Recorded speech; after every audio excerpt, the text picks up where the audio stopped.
Welcome to Man Does Tech, where I solve the problems you didn't even know you had.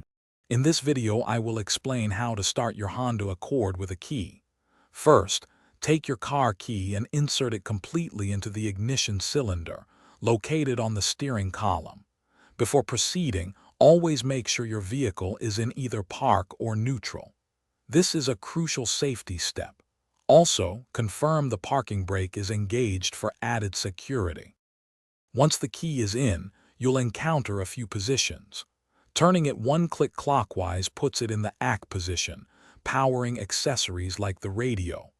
Another click brings you to the ON position, illuminating your dashboard warning lights.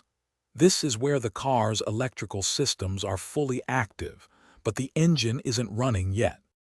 To start the engine, turn the key firmly clockwise to the start position. You will hear the engine crank. As soon as the engine fires up and runs, release the key immediately. It will spring back to the ON position. If the engine doesn't start on the first try, wait about 10 seconds before attempting to start it again.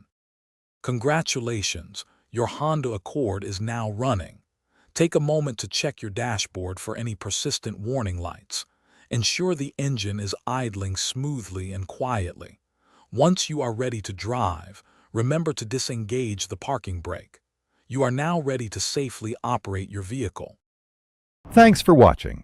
If you found this helpful, don't forget to like and subscribe.